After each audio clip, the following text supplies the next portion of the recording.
about this kitchen.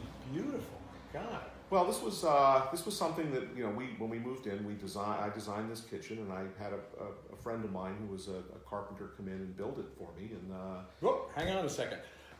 Hi there. This is the third episode of Table Talk, brought to you by the Southbury Democratic Town Committee. And today we are thrilled to be talking to Greg Cava, sitting in his beautifully remodeled old-fashioned historic kitchen. And he's going to tell us about himself and how he got into politics. So Greg, welcome. Good to see you this morning. Good to see you. Well, I'm a first-generation American. My father was born in Italy and emigrated when he was 9 years old. And I was born in Colorado. I grew up in Northern Virginia in the shadow of Washington, D.C. Went to college in Boston and law school in Boston, and then married a girl from Connecticut and moved here. And so years later, here I am. And you've got you've done a lot of things in your professional life, your adult life. So tell us about the breadth of those things. Well, I've been a professional musician. I've been a practicing lawyer for almost 35 years. I'm now an organist and choir director at the Episcopal Church here in Roxbury. And I have been involved in public service. That's something that, virtually every member of my family, including me, at one time or another either served in the armed forces or, as in my case, worked as a civilian for the Defense Department to protect our nation.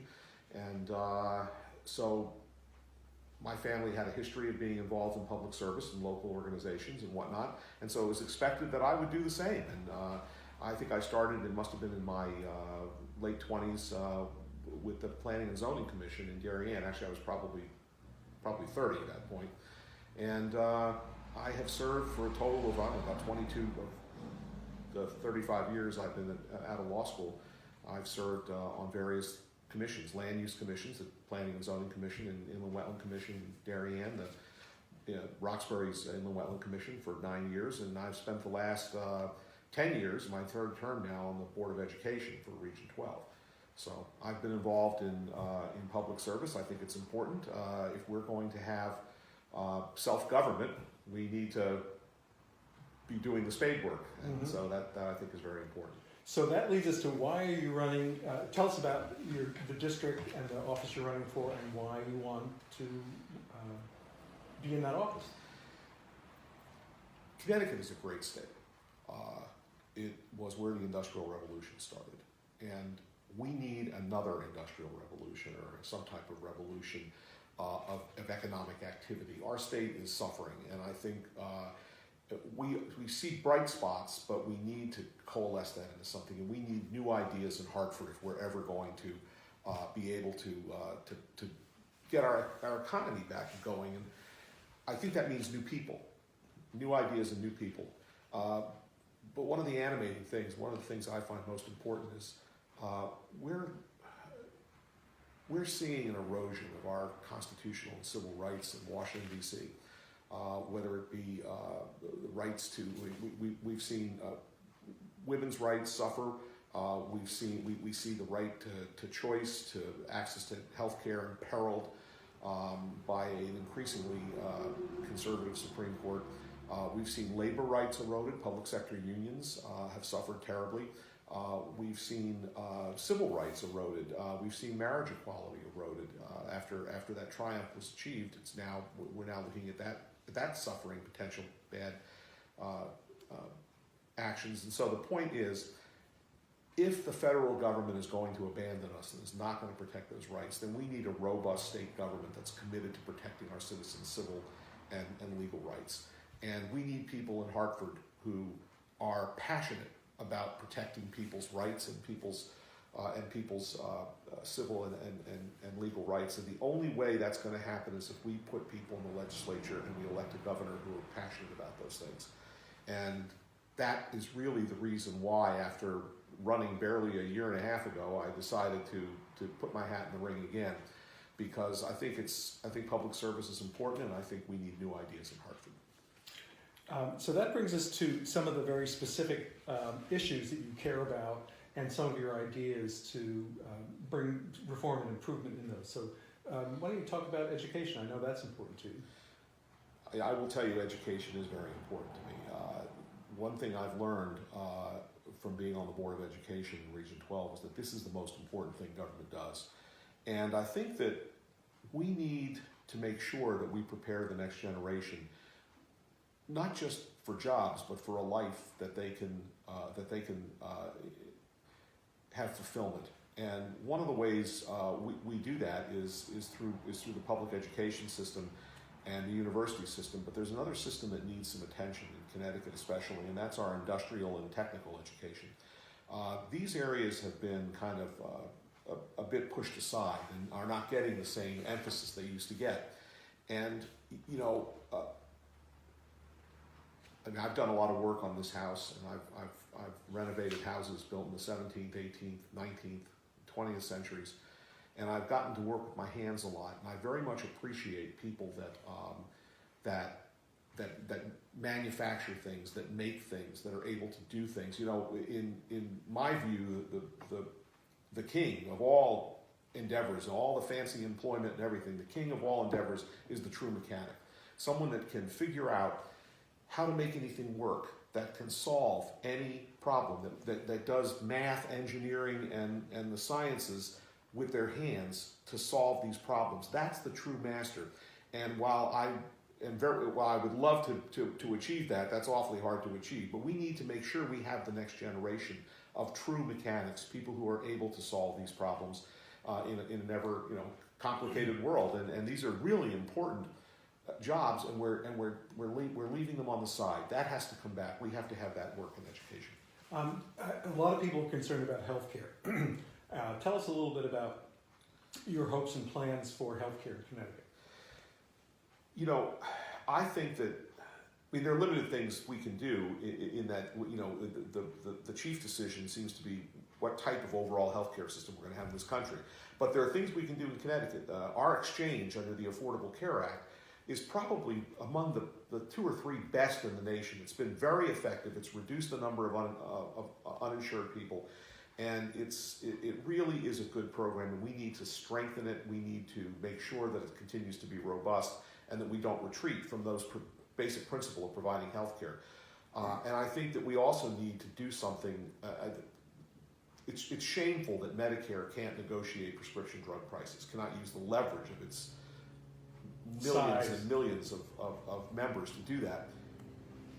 The state needs to put as much pressure as possible on the federal government, and we need to give what our federal office holders what they need in terms of support to get that done, because that's something that would be a revolution in healthcare. It would reduce costs, and I think that's important.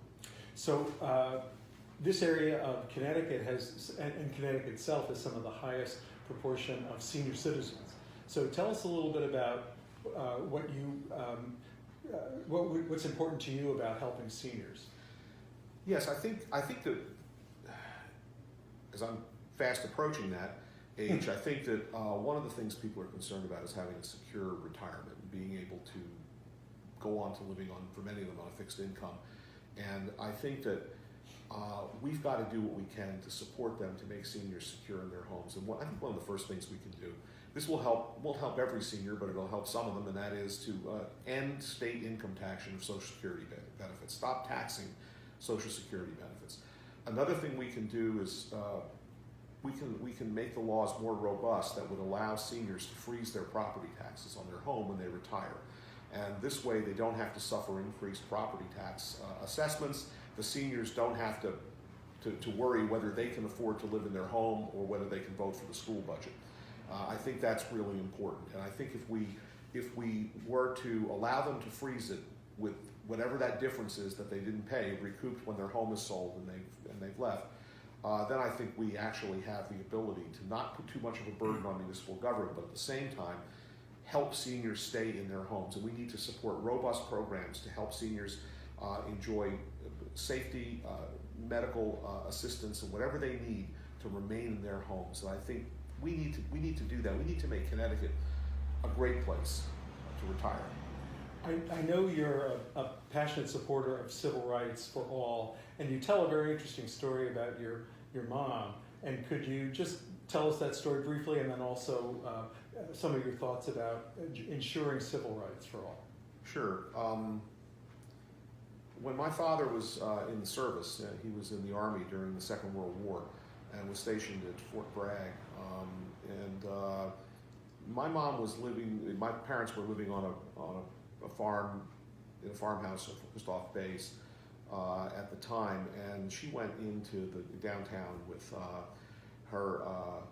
with a young lady from the farm, a young black woman from the farm, and when they went downtown, they had to take a bus.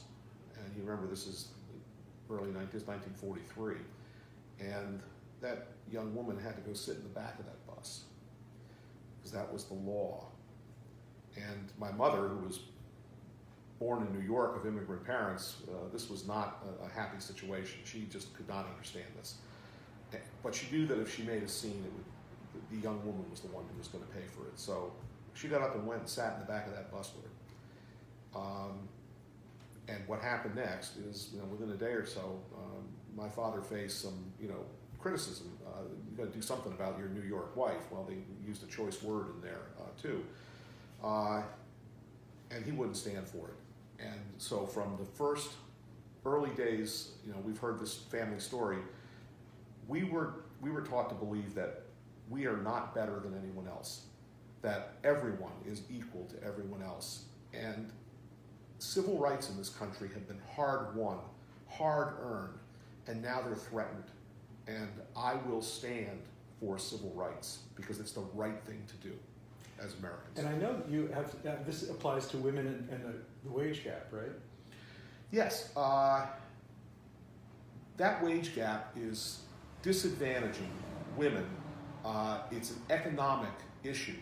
They are being put further behind. It's disadvantaging families. A lot of women are primary caregivers, sometimes the only caregiver in a family. And we've got to do something about that. And there's some really basic, easy things to do. First thing we could do is stop allowing employers to ask about salary history. Because if women are paid less, and you ask, what did you make at your last job, they're starting from a lower base, so we continue to perpetuate the wage gap. We could stop that question right there and let people be hired on the basis of what you're willing to pay for the job and what their abilities are, and can they meet the terms of what you need for employment. And let's take the past inequality out. So there are things like that we could do to try to end that wage gap. So this is your last crack at the voters. What's the last message you want to give them, Greg? We need new ideas at Hartford. We need people who are passionate about doing something to better our government and to come in with ideas and to try things. Not everything we try is going to succeed. But if we keep doing the same thing, if in the land of steady habits we keep doing the same thing again and again and expect a different result, well, we're not going to achieve that. And that's why we need new people in Hartford. And that's the message I'd leave you with. If you want someone who's passionate about protecting your rights, if you want someone who has ideas, who has worked and been involved in public-private partnerships and generating economic development, then I would suggest you might want to cast your vote for me and let's give some new ideas a chance. So we expect you to vote on November 6th, and we would hope that you would vote for Greg. Take care.